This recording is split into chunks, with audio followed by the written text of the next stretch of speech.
Episode 52. Davin menghentakkan telapak tangannya ke meja bengkel. Hentikan sekarang. Para montir saling berpandangan. Mereka belum pernah melihat tuan muda Davin setegang ini. Siapkan mobilnya. Aku harus pergi. Biasanya Davin adalah orang paling perfeksionis soal mobil. Tidak pernah terburu-buru.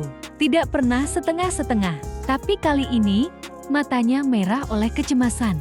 Mesin belum sepenuhnya dingin ketika Davin sudah melesat keluar dari bengkel. Kecepatan mobilnya memecah jalanan, pikirannya hanya satu, Kiana. Di perjalanan, ponselnya bergetar. Bodyguard yang sebelumnya ia perintahkan segera ke lokasi menghubunginya. Tuan muda, restoran itu sudah kosong.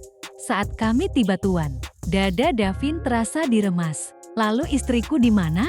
Bagaimana? Suaranya dingin tapi bergetar. Kami menemukan pelaku saat menggendong Nona. Dia mengakui menjebak Nona Kiana.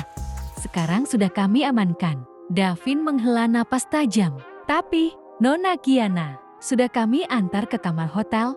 Dia, Nona, sedang tidak baik-baik saja. Karena Nona bertingkah aneh dan tidak sadar sepenuhnya.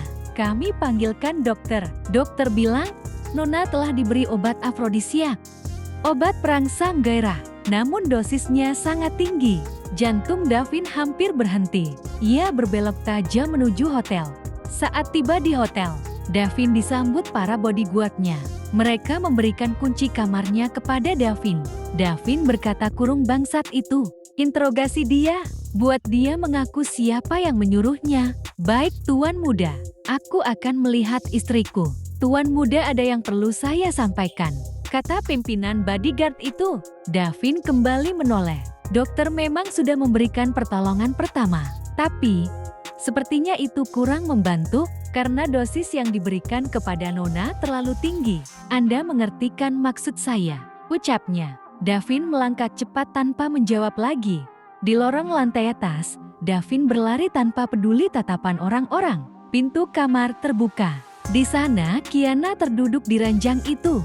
Dia memegang leher dan kedua lengannya bergantian seperti tidak nyaman. Napasnya tidak teratur, matanya setengah terpejam seperti melawan kesadaran. Ada desahan yang aneh. Kiana. Davin berlutut di hadapannya. Kiana meraih lengannya dan menariknya untuk mendekat. Aku merasa tidak nyaman. Mendekatlah, ucapnya lirih. Itu bukan Kiana yang ia kenal. Bukan gadis ceria yang selalu tersenyum polos. Davin mengepalkan tangan. Rahangnya mengeras menahan amarah yang hampir meledak. Brengsek, ucapnya. Selama ini ia sudah sangat menahan diri untuk tidak melakukan malam pertamanya dengan Kiana. Karena gadis ini masih terlalu muda. Davin tidak ingin menyakitinya, tapi bangsat itu memberinya obat dan mau menodainya. Davin menarik Kiana ke dalam pelukannya dengan hati-hati. Menepuk punggungnya pelan.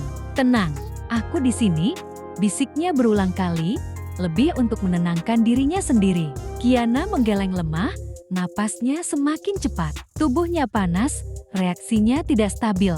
Kalau terjadi apapun padanya, akan kuhancurkan hidup mereka.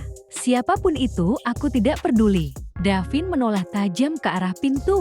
Davin kembali menatap wajah istrinya, penuh rasa bersalah dan takut. Ia tahu jika diberi obat semacam ini, dan tidak melakukan hubungan itu bisa mengancam kesehatan Kiana. Tapi ia takut menyakiti gadis itu jika tidak bisa menahan dirinya. Siapa yang berani menyentuh hidupku seperti ini? Pikirnya. Kiana semakin tak terkendali. Ia mendorong Davin ke ranjang seperti gadis liar. Tapi gadis itu terlihat begitu menderita. Wajah Davin masih membeku penuh amarah dan kecemasan. Sementara Kiana perlahan semakin terlihat tidak baik-baik saja. Bagaimana keputusan Davin? Dan apa dampaknya pada Kiana nanti? Bersambung.